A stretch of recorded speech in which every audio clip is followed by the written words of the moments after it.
Hola amigos, ¿cómo están? Pues estoy súper contenta porque hoy vamos a tener un tema que estaba súper ansiosa porque ya saliera, que es heridas de la infancia. Hoy estamos aquí en Centro Médico Oliva y estamos con la maestra en psicología, Amaranta, que qué honor que estés contigo, que estemos aquí contigo. Ya varias veces habíamos cancelado por una cosa u otra, no se daba, pero ay, gracias a Dios ya. Por Ya fin está, aquí sí, estamos. Bueno, por favor, preséntate, Amaranta, para que sepan gracias. con la persona tan preparada que vamos a platicar hoy. Ok, bueno, pues me gusta más como que me conozcan por mi trabajo, ¿no? Entonces, pues soy Amaranta Gómez, soy psicóloga, soy maestra en psicología y pues me dedico a la parte clínica, a la parte de la educación. Y en algún momento, en mis ratos muy libres, a la parte de la investigación también.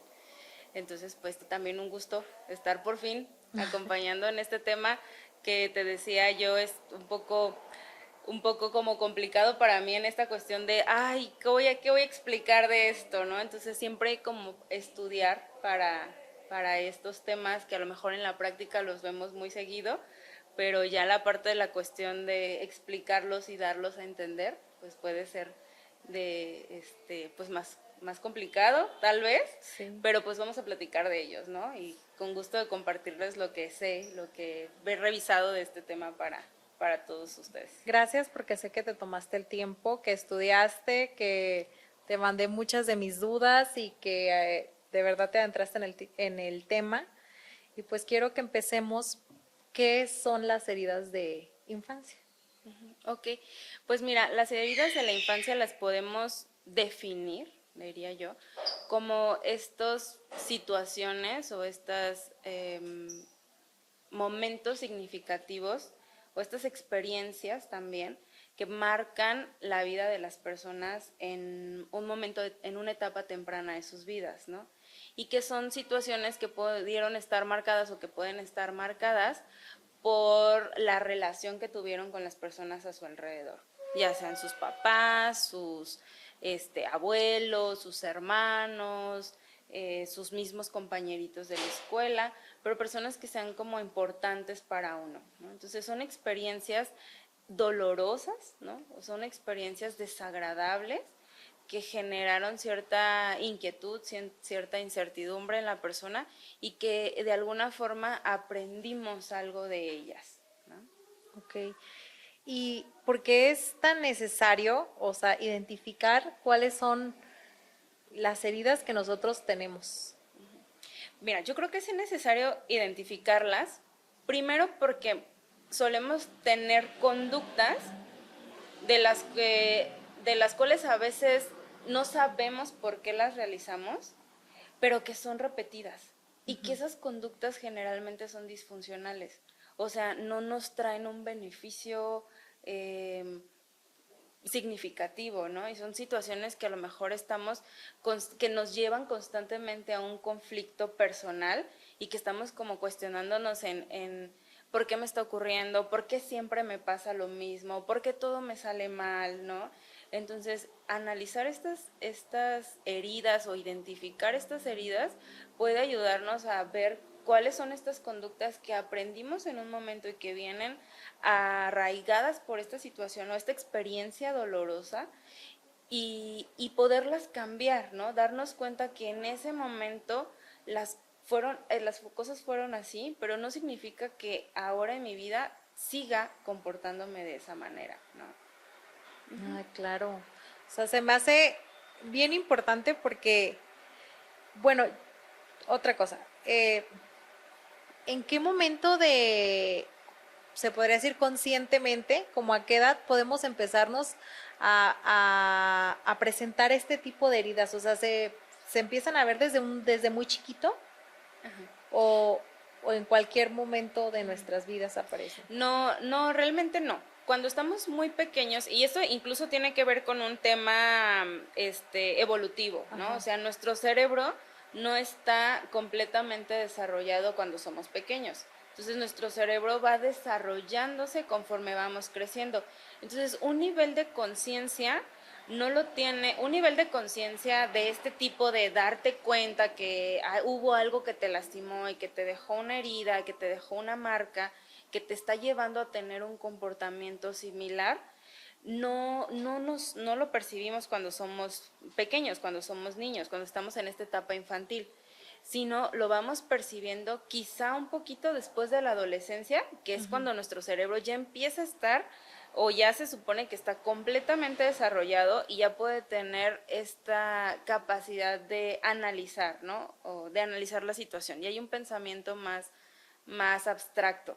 Entonces, podríamos pensar que a partir de la adolescencia, porque incluso en la adolescencia pueden seguirse presentando estas experiencias que van dándole, es como poniéndole limón a la herida, ¿no? O sea, Sí. aún en la adolescencia pueden seguir presentándose estas experiencias.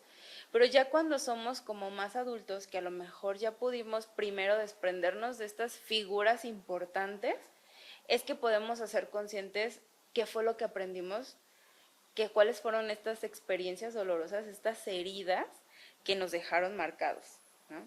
Y empezar a asociarlas quizá con estos comportamientos que me doy cuenta que no me están llevando a algo útil, ¿no? No me están llevando a tener una vida funcional y que constantemente, como te decía hace rato, que constantemente voy repitiendo de nuevo eso mismo, esos mismos patrones de conducta. Caemos como en un círculo vicioso, ¿no? Exacto, O sea, es un círculo vicioso. repetición y Así bueno, es. bien me acuerdo que me han dicho una persona que quiero mucho que cuando pasa algo y lo repites, siempre es con mayor intensidad.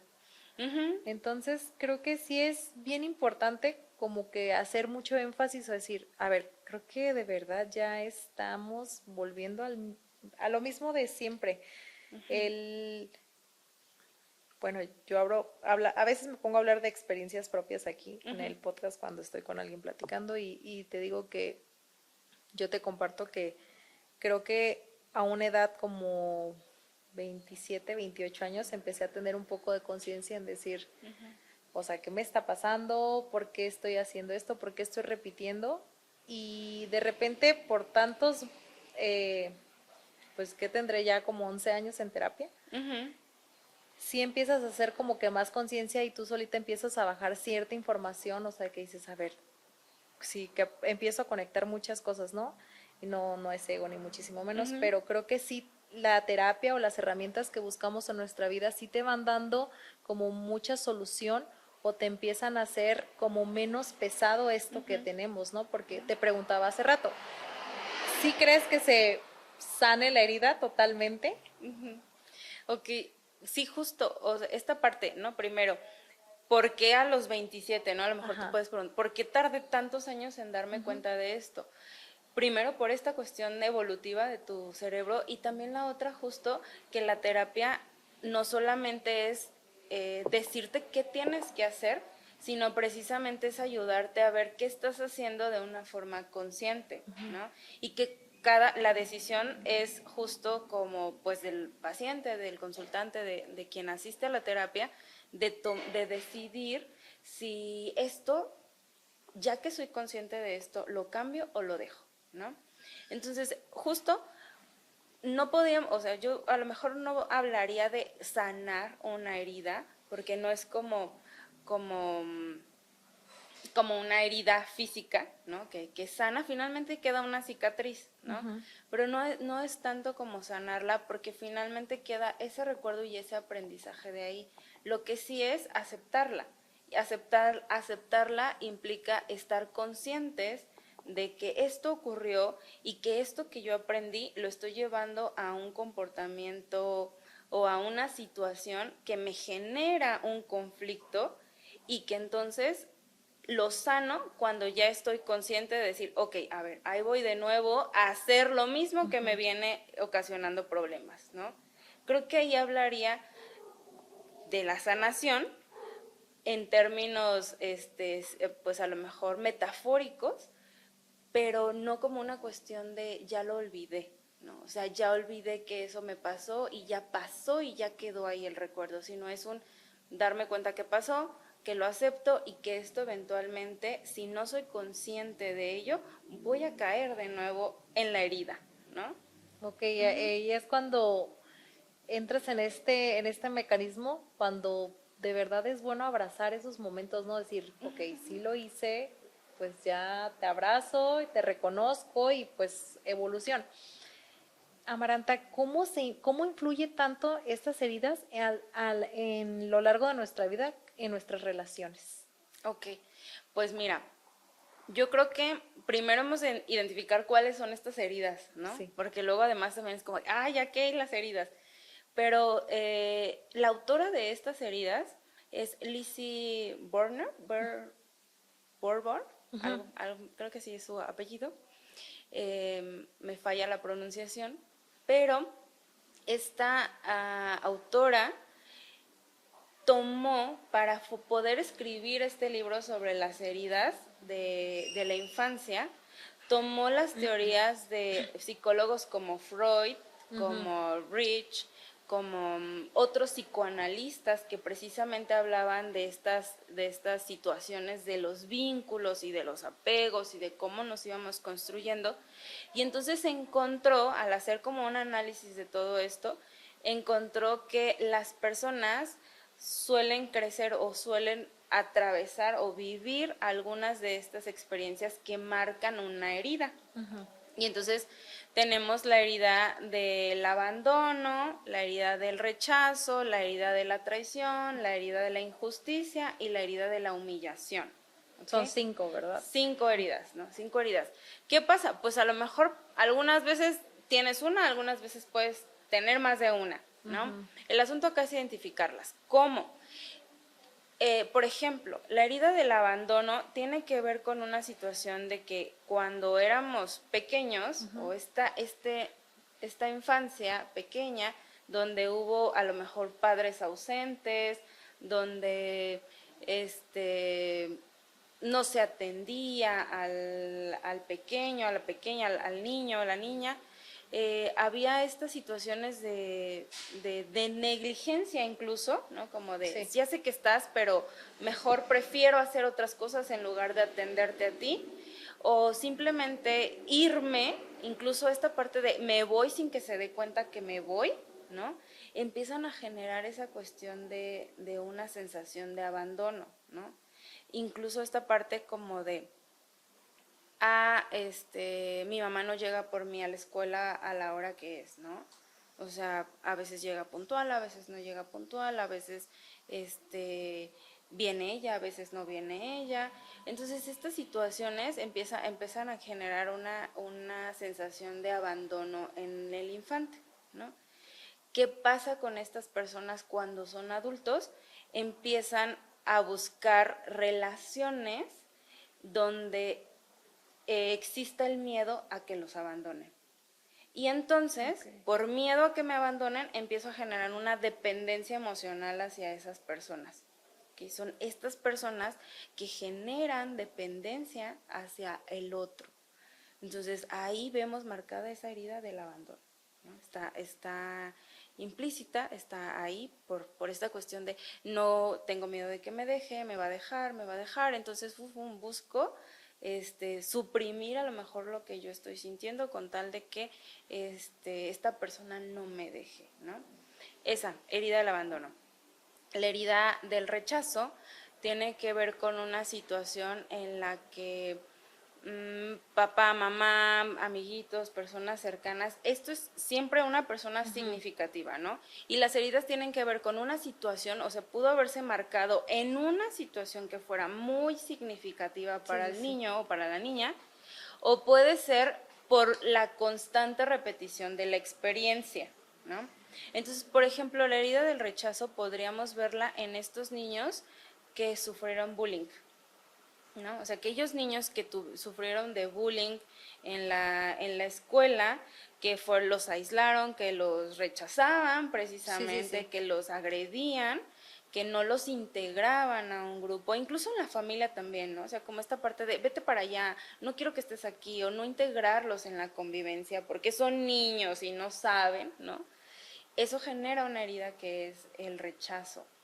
¿Qué pasa con estas personas cuando crecen? Crecen desconfiando, buscando, pensando que en algún momento alguien los va a rechazar, ¿no? Y por ejemplo, pensando en una situación de pareja, ¿no? Una pareja, de nuevo voy con la pareja, pensando en una situación de pareja, la herida del rechazo la podemos ver en aquellas personas que dejan una relación por miedo a que el otro los deje primero. Entonces como de me voy alejando, ¿no?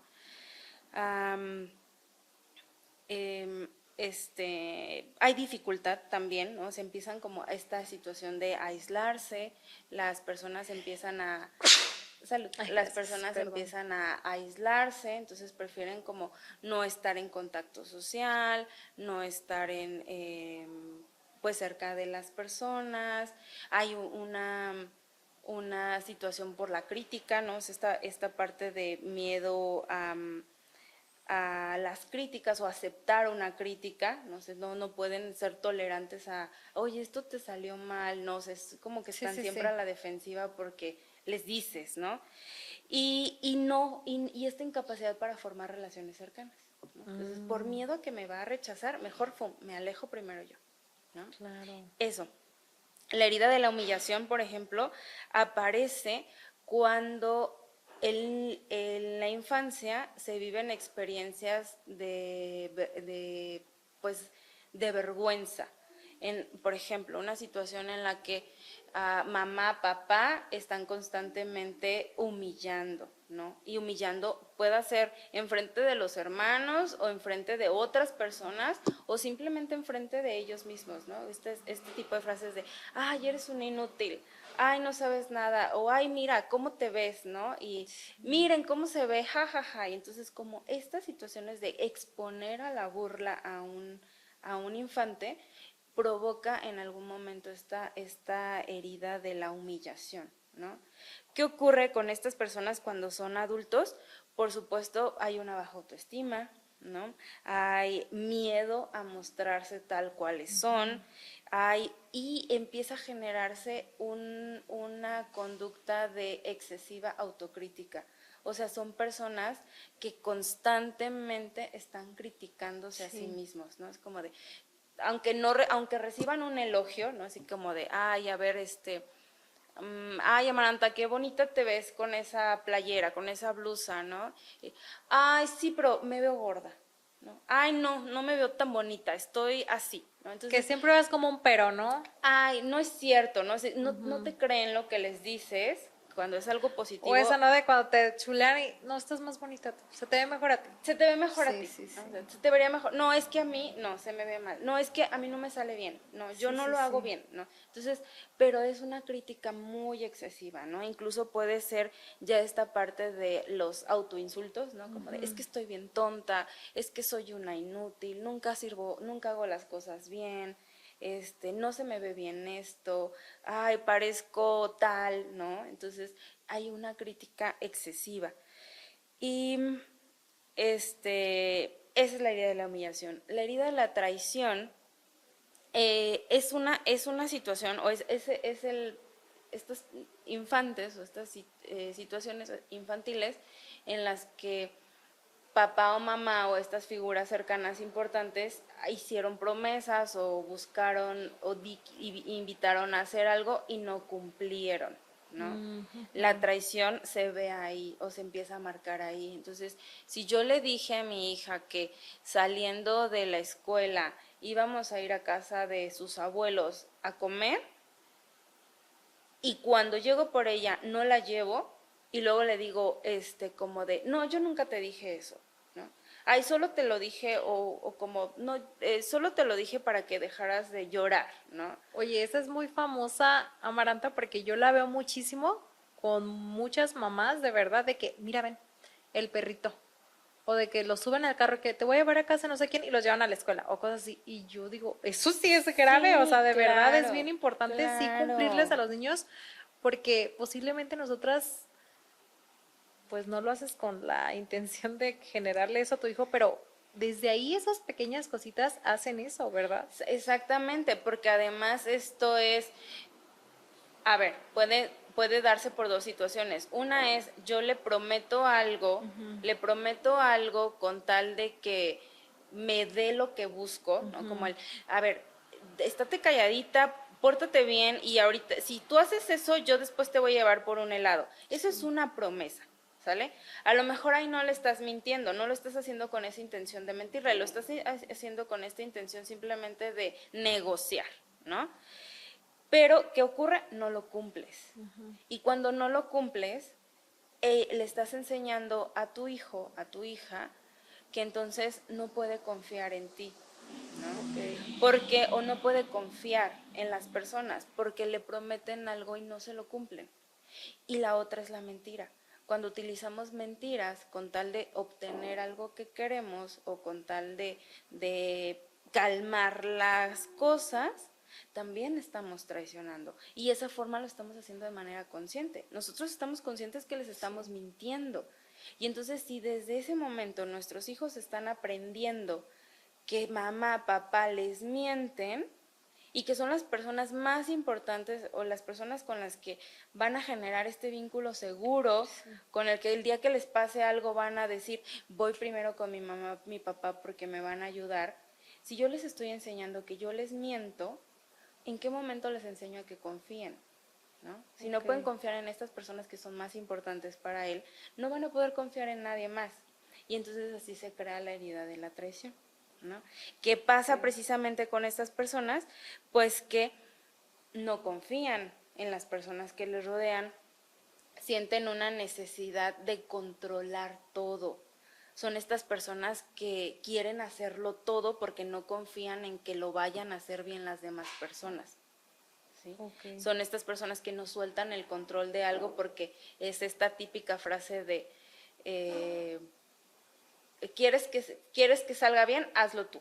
¿No? Y ok, sí, pero creo que también entonces estamos incentivando esa parte de no confiar en que otras personas lo pueden hacer bien, ¿no? Y que eres tú la única persona que lo puede hacer bien. Entonces ahí está marcada la herida de la traición por esta cuestión de la confianza. No se genera confianza. Y la herida de la injusticia, que nace de estas experiencias en las que las personas o los niños, porque generalmente esas heridas nacen en los niños o se originan ahí en esa etapa, surge cuando estos niños perciben que hay un trato desigual, ¿no? O sea, hay un trato desigual o no hay reconocimiento, ¿no? No se les reconoce esos pequeños logros o no se les reconoce de manera congruente lo que están consiguiendo. Entonces son estos niños en los que, a ver, le sirve más helado a uno que al otro. ¿Y por qué le serviste? Es porque es el mayor, ¿no?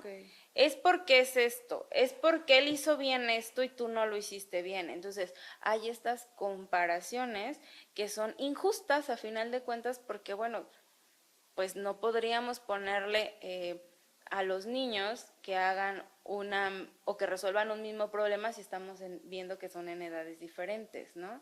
Es como querer decirle a un bebé que corra cuando no está todavía en una etapa para correr. Entonces, si hay un trato desigual, quizá en esas situaciones, pero hemos de estar conscientes de que el trato es por su etapa de desarrollo, ¿no? El helado, o que le dé más helado a uno y a otro, no tiene nada que ver con su etapa de desarrollo, o que uno lo hizo bien, el otro no. Entonces, las heridas de la injusticia, pues nacen de esta cuestión del trato desigual, y lo que llevan o cómo se reflejan en la adultez son estas personas que quieren tenerlo todo muy perfecto, porque además la injusticia viene de una crianza muy estricta, muy tradicional, muy rígida, ¿no? O sea, esa crianza en la que no lo haces así porque yo lo digo, ¿no? Y es como, te comes todo porque soy tu mamá. Entonces, nace de estas situaciones muy rígidas que no se permite, pues justo este trato humano hacia los niños, ¿no? Es que te comes todo porque te estoy diciendo que te comas todo. Y no hay esta oportunidad de decirle, bueno, ya te llenaste, come, no te lo comas, ¿no? Está bien si no quieres comer todo en este momento, pasa. O no sales a jugar porque no hiciste bien la tarea, ¿no? Entonces los ves a que los demás están juega y juega y tú no porque estás ahí, hiciste mala tarea. Pero esa mala tarea fue que te equivocaste en una letra, ¿no? Sí.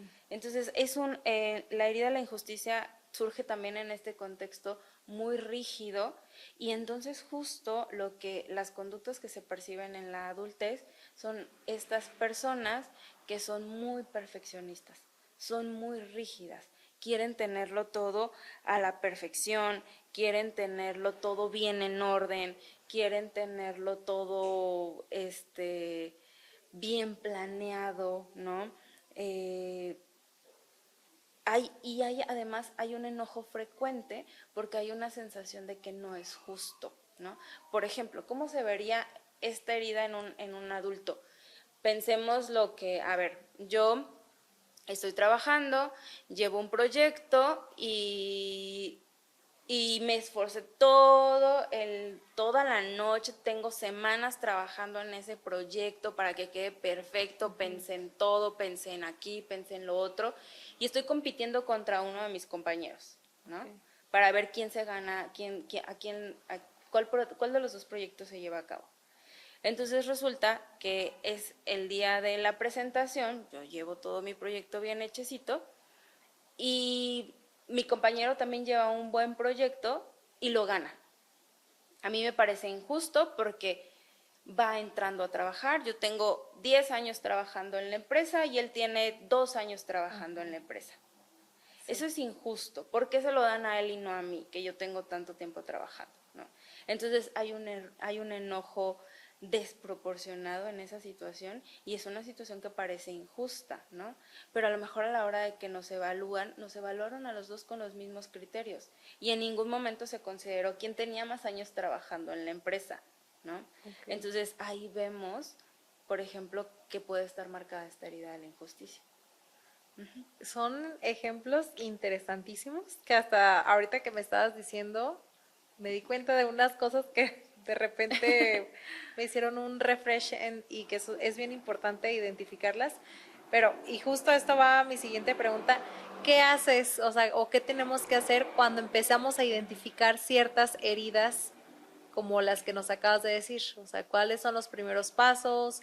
O sea, digo, yo creo que para que la terapia es básica, pero ajá, hay personas que todavía no están, pues no sé, cerca de querer ir a terapia. Ajá. Pero, ¿qué haces? O sea, ¿qué debemos de hacer cuando empezamos a darnos cuenta de estos pues red flags o que sentimos o por decir, las personas que acaban de escuchar esto, ¿qué hacen? ¿O qué es por dónde empezamos? Pues yo creo, mira, lo primero es reconocerlas, ¿no? Uh-huh. Reconocer que estamos teniendo estos comportamientos que no nos están funcionando, que a lo mejor ahora que escuchan esta información y que además es un montón de cosas, ¿no? O sea, a lo mejor ahorita te dije como los ejemplos más evidentes o que podemos estar como más familiarizados con ellos y que podemos verlos como de, uh-huh, es normal, ¿no? Pero no son normales. No es normal que generemos estas inseguridades en las personas, ¿no? Lo primero es reconocer, ¿no? Vamos a ir reconociendo, a ver, me identifiqué con esta herida, mis papás tuvieron este trato conmigo, tuvieron este otro trato conmigo, yo cuál es mi comportamiento ahora, o sea, ¿por qué siento que me enojo por cualquier mínima situación o por qué mejor prefiero aislarme? Entonces, empezar como a reconocer cuáles son estas conductas que yo estoy teniendo. Y que, ojo, aquí no es que, a ver, con un día que yo digo, hoy no quiero salir, hoy prefiero quedarme en mi casa, no significa que ya tengo una herida de rechazo, ¿no? O sea, estas conductas, recordemos, son conductas que presentamos frecuentemente. Entonces no puedo decir como de, es que el otro día preferí quedarme en mi casa encerrada. Ok, ¿eso lo haces muy seguido? No, solo fue ese día porque necesitaba descansar. Ok, no pasa nada, no hay una herida de rechazo, ¿no? Pero a ver, si son estas personas que no, es que todo el tiempo, o sea, yo más bien me aíslo, ¿cómo lo podríamos identificar? A lo mejor con estas personas que pueden sentirse como antisociales, ¿no? O que dicen que sí a todos los planes y a la mera hora cancelan todos los planes porque, ay no, me dio ansiedad salir a la calle. Entonces podríamos pensar que empieza a haber una situación de una herida de rechazo, ¿no? Entonces lo primero es reconocerla. Okay. Lo primero es reconocer que está ocurriendo algo, aceptar la existencia de esas heridas, o sea, aceptar que realmente puede haber algo que lo ocasionó y que lo aprendí de esa forma.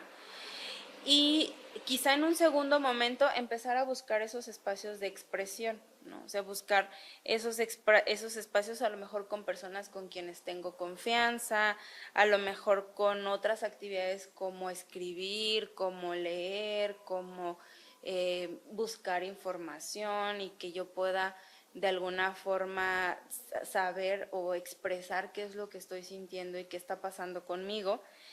Eso podría ser otra. Y a lo mejor ya en un tercer momento la observación, ¿no? Hacer una observación, una autoobservación diaria. Es decir, a ver, ya identifiqué que me pasa que tengo miedo de estar sola. Okay. O sea, todo el tiempo estoy pensando en me voy a quedar soltera, nunca me voy a casar, qué miedo estar sola, o sea, todo el tiempo estoy pensando en estar acompañada de alguien y porque estar conmigo yo sola me da un terror terrible. Ok, a lo mejor ahí estamos hablando de una herida de abandono, ¿no? Y entonces el hecho de irme observando diariamente en estos comportamientos me puede a mí dar esa pauta para decir,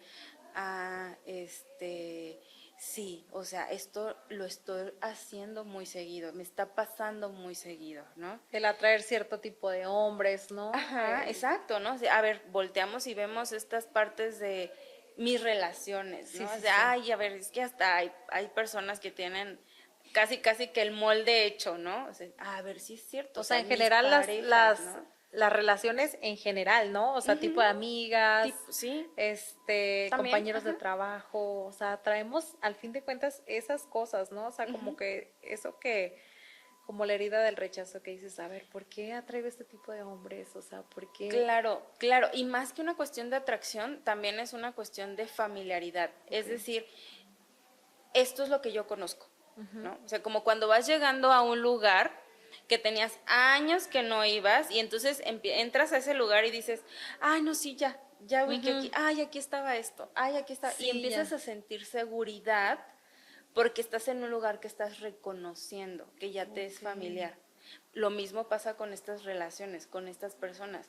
Empezamos a lo mejor a darnos cuenta que hay algo familiar en ellos, algo que me hace sentir cómoda de principio, pero que eventualmente si yo no he reconocido, si no me he autoobservado, si no si no he hecho como esta exploración personal, autoevaluación, si no he hecho esto, es probable que caiga de nuevo en este círculo de estas relaciones conflictivas, ¿no? Pero si yo hubo un momento en el que dije, a ver, esto ya me es conocido, ya sé para dónde me va a llevar esta situación, entonces estoy en un punto de detenerlo, ¿no? Voy deteniéndolo. Entonces, autoobservarnos es importante para saber qué estamos haciendo, precisamente. Informarnos sobre el tema. También es importante que nos informemos, o sea, si en este momento estás escuchando que, ay, a ver, sí es cierto, me estoy sintiendo identificada con la herida de la traición, con la herida con estos comportamientos, es importante empezar a informarnos, ¿no? E informarnos en fuentes que puedan ser confiables. Está el libro de esta autora que se llama Las 5 heridas por las que atraviesan las personas, algo así. Se los ponemos ahí en la info del podcast. Sí, recomiendo los libros. Y pues leer, ¿no? O sea, leer esta información, a lo mejor escuchar otro tipo, otro tipo de podcast o otras informaciones donde me hablen ya de heridas en específico. Consultar con un psicólogo, un profesionista de este tema también es importante para recibir la información, ¿no? Y por supuesto, eventualmente iniciar el proceso terapéutico. Entonces, iniciar un proceso terapéutico, como lo decías al principio, ¿no? A mí ir a terapia me llevó a darme cuenta de estas cosas justo, ¿no? Solitos a lo mejor podemos empezar a caer en esta idea de, ay, sí, me está pasando, me sentí identificada, pero o la ayuda psicológica o iniciar un proceso terapéutico puede ayudarnos a abrir más estas situaciones que están pasando y a darles más conciencia y más voz a esto, ¿no? Porque es que está pasando esto que me genera tanto conflicto. Y como último paso, o a lo mejor en algún momento, no como último paso, sino de los que te recomiendo en este momento, pues tener paciencia con nosotros, ¿no? Y tener compasión. Porque precisamente estas heridas nos llevan de repente a tener una autoestima baja, a sentirnos inseguros. Todas las heridas en algún momento van a generar esta inseguridad, van a generar esta falsa percepción de uno mismo o este desconocimiento, ¿no? Porque algunas de ellas nos llevaron en algún momento a suprimir o a reprimir todo lo que yo sentía con tal de complacer a la otra persona, que no me percibí o que no me percaté que yo estaba siendo invalidada, yo me estaba invalidando, ¿no? Entonces, tener paciencia, tener compasión conmigo también va a ayudar a que estas situaciones o estos comportamientos pues los pueda ver con mayor conciencia y en algún momento cambiarlos, claro, ¿no? Sí, claro, porque al fin de cuentas yo creo que nada es pues en balde, ¿no? Estas heridas nos van a llegar, bueno, si lo hacemos bien, o sea, si lo hacemos con conciencia, nos van a llevar a ser una mejor persona, ¿no? A tener una mejor versión y terminar con esas cosas que traemos arrastrando o que decimos, ya no quiero más, o sea, suelto todo esto y te hacen crecer, o sea, duele y es chamba diaria, o sea, es como el gimnasio literal, tenemos que... Sí, para que el músculo crezca, sí, ¿no? Exacto. Entonces tenemos que, bueno, tú eres una profesional, ¿no? Esto yo lo pienso, es mi humilde opinión, ¿no? De que creo que sí hay que trabajar en eso día con día y para mí yo creo que sí es de cajón terapia, o sea, de verdad es terapia. El otro día estaba escuchando un post justo relacionado con este tema de que una persona le decía a la otra, es que yo veo que tú tienes un problema y tú corres a terapia y quieres dejarle todo el peso a tu psicóloga, ¿no? O desahogar ya todo en terapia. O sea, ¿tú crees que cómo se puede mediar todo eso, no? O sea, porque pues no es como que tú me vayas a resolver mi vida, me das herramientas, ¿no? Pero ¿en qué momento podemos hacer un balance a todo esto? Okay. Pues mira, precisamente, ¿no? Lo comenté al inicio, el proceso terapéutico no es para yo decirte qué tienes que hacer, ¿no? Un proceso terapéutico implica ayudarte a ser consciente aquellas cosas de las cuales no eres consciente por ti misma. Entonces, hacer un balance, es esto. Por supuesto que no es como que, ay, sí, empiezo un proceso terapéutico y ya toda mi vida voy a estar en el proceso terapéutico. Claro que no. Hay múltiples enfoques de trabajo y hay muchísimas técnicas y muchísimas herramientas de cómo abordar un proceso terapéutico y conforme te pueden llevar 2, 3 sesiones, te pueden llevar años de sesiones, ¿no? Acá el asunto es plantearnos los objetivos, ¿no?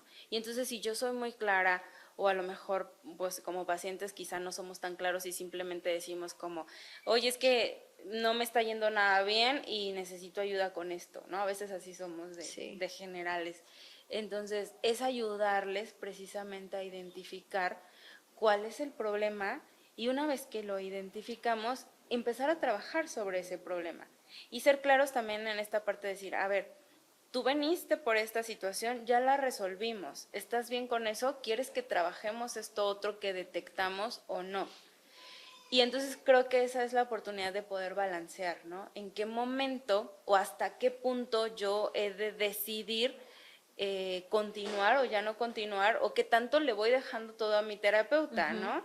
Porque además también, claro que hay personas que después de un proceso terapéutico importante o un proceso que concluyeron, llega ese momento en el que atraviesan una nueva etapa o notan algo diferente o van transitando hacia otra parte de sus vidas y necesitan un empujón, ¿no? Entonces como de, a ver, a mi psicóloga, Amaranta, oye, necesito una cita, ¿no? Oye, ya sé que hace años que no voy, no pasa nada. O sea, en ese momento terminamos el proceso y si tú ahorita me necesitas, está bien, ¿no? Finalmente es como... Es el SOS de todas, ¿no? Exacto, ¿no? Finalmente es como de, a ver, cuando tienes una gripa la primera vez vas al médico, pero la segunda gripa que tienes vuelves a ir al médico, aunque hayan pasado años o meses de eso. Sí. Lo mismo pasa en el proceso terapéutico, ¿no? Entonces, sí, claro que hay estas personas que, a ver, necesito contarlo, necesito hablarlo, necesito que alguien más externo a mí, externo a este contexto, me ayude a tener una percepción distinta de ello. Y qué mejor que si ahorita estoy identificando que tengo estos comportamientos y que a lo mejor en mi casa empiezo a observar que también tienen estos comportamientos en mi casa, por supuesto que los voy a ver normales, ¿no? Claro. Porque los normalizamos, ¿no? De O sea, ahí los literal. estoy aprendiendo, ¿no? Por algo. Entonces es, pues, hacer consciente de esto y empezar a trabajarlo.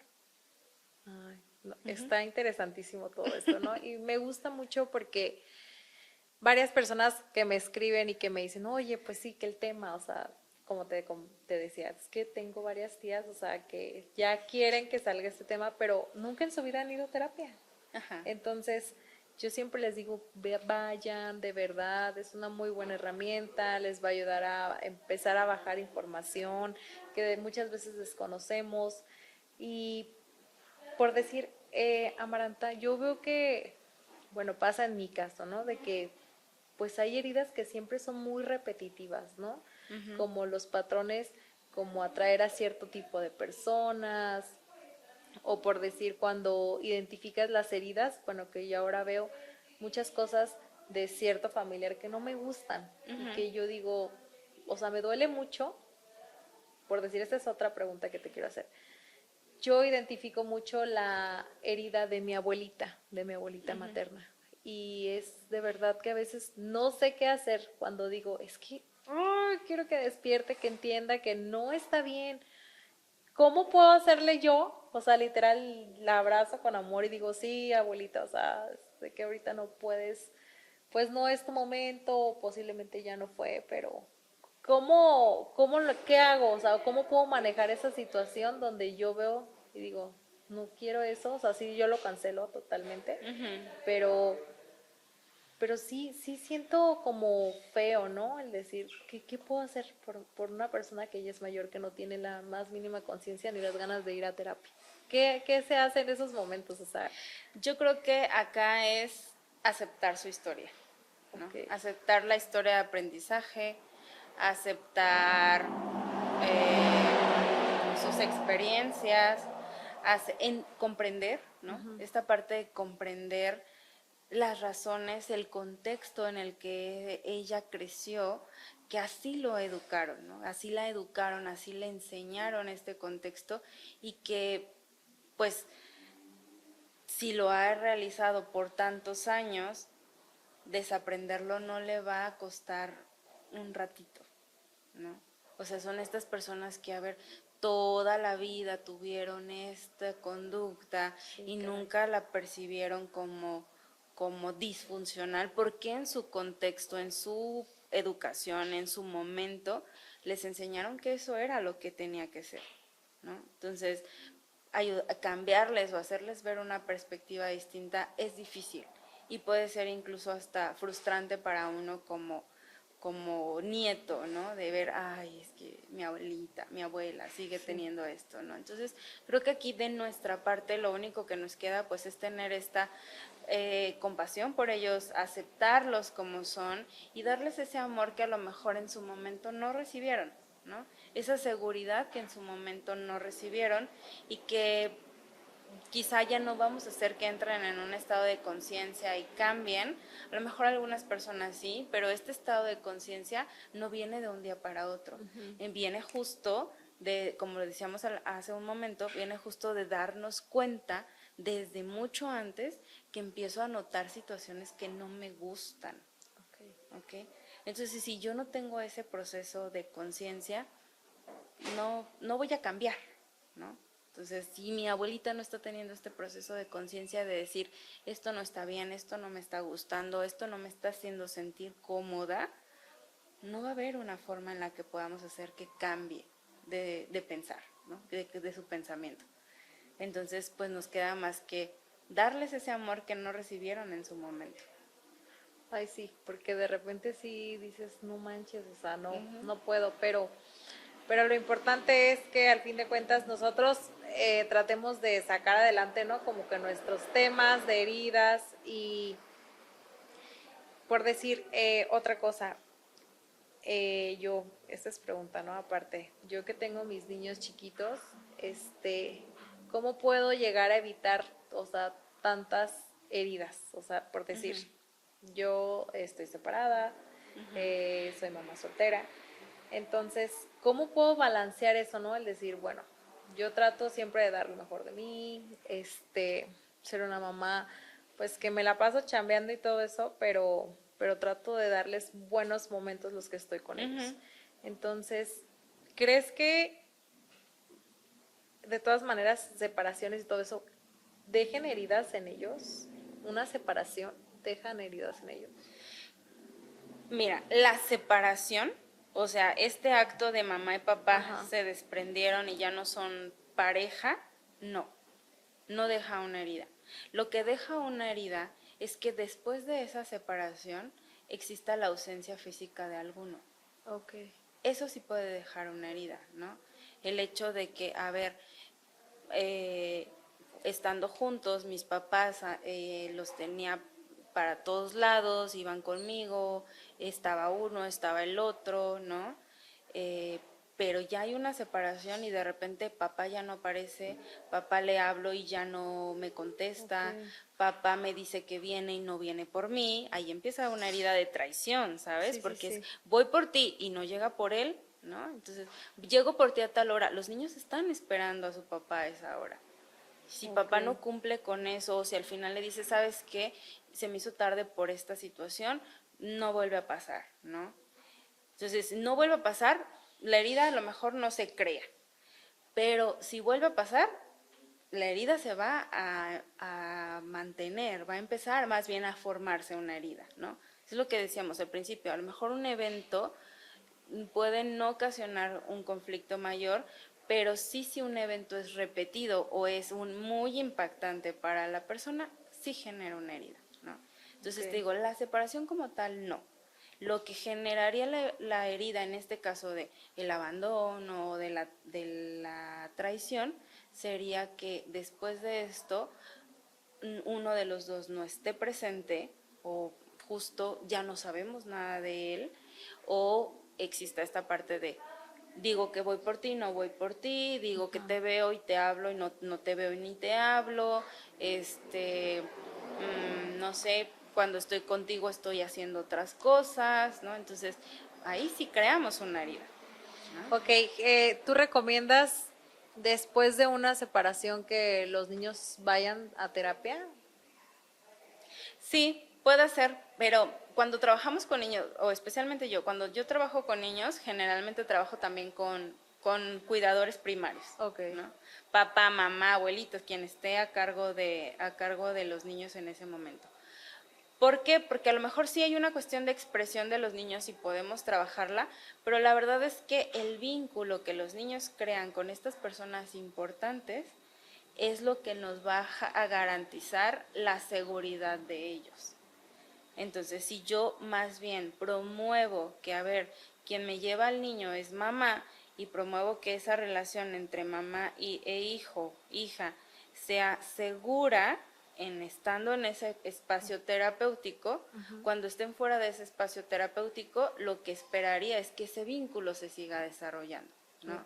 Entonces, a ver, mamá, cómo le dices a tu hijo o cómo escuchas a tu hijo, ¿no? No, pues no lo escucho. Le preguntas por sus emociones. No, pues no. ¿Cómo le hablas, no? Le hablas de, oye, Amaranta, mi niña, mira qué bonita, o, ay, eres una inútil, mira nada más, otra vez, no sé qué, ¿sí? Esas son las formas en las que buscamos cambiar cuando llevamos a un niño a terapia, ¿no? ¿Cuál es esa relación que está teniendo ese cuidador primario con ese niño? Ok. Ay, qué increíble información. O sea, de verdad creo que este capítulo es un regalo bien grande para todas las que lo vayan a escuchar. Y pues te agradezco tanto que te hayas tomado tu tiempo para pues dar este regalo, ¿no? Es maravilloso conocer un poquito más sobre las heridas, estos temas de verdad que a veces no te dejan avanzar. Hay que cortar con ellos, hay que buscar herramientas. Siempre, siempre les digo que hay que buscar herramientas para crecer. Y pues sería todo, ya se nos acabó el tiempo. Algo que nos quieras decir por último, Amaranta. Por último, yo creo que, bueno, algo que me gustaría como dejarlo, ¿no? Ya para cerrar, pues que estas situaciones, todos tenemos experiencias, ¿no? Todos tenemos experiencias dolorosas, experiencias agradables, experiencias desagradables, y no se trata de ver quizá quién tiene más o quién tiene menos, sino se trata de saber para cada uno cómo estamos transformando esas experiencias y qué significado le damos a esas experiencias para seguir avanzando, para seguir creciendo, ¿no? Sí. Justo para no quedarnos en esa parte de es que a mí me hicieron así y entonces ya no puedo cambiar. No, no, no. Te estás dando cuenta de esto, es tu momento para empezar a ser diferente. Claro, gracias, muchas gracias, gracias de verdad, por todo este aprendizaje, por todas tus recomendaciones y sé que va a llegar a los oídos de las personas que tienen que escucharlo y espero que tengan pues un despertar, ¿no? Al decir, ya chequé esto, oye, hasta que las sí. impulse hasta tomar, no sé, terapia. Me da mucho gusto Sí. y estoy muy contenta por este episodio, que ya tenía muchas ganas de que lo hiciéramos. De hablarlo, sí, claro. Y de verdad que, pues sé que va a tener muy buen impacto ante muchísimas personas. Y pues que este es el fin, ¿no? De este podcast, el llegar a personas y que conecten, que pues hasta te hagan levantarte y decir, no, si escuché, yo también puedo. O sea, sí, claro. Echarle ganas y pues evolución, estar en constante movimiento. Y pues eso es. Otra vez, gracias, Amaranta. No, pues muchas gracias a ti por invitarme y espero también que esta información les sea muy útil y pues si no, también con gusto. Les voy a dejar todos los datos de Amaranta para las personas que estén aquí en Uruapan. Les voy a dejar su Instagram, sus número de teléfono, en donde se encuentra, para que se comuniquen contigo y pues agenden su sesión para crecer y para empezar a trabajar, sí, ¿no? Para empezar a crecer, justo. Ok, pues muchas gracias. Gracias a ti. Nos vemos en el siguiente capítulo. Pues ya saben que como siempre es un gusto estar aquí con ustedes y pues conectar, ¿no? Les mando un beso y nos vemos en el siguiente capítulo.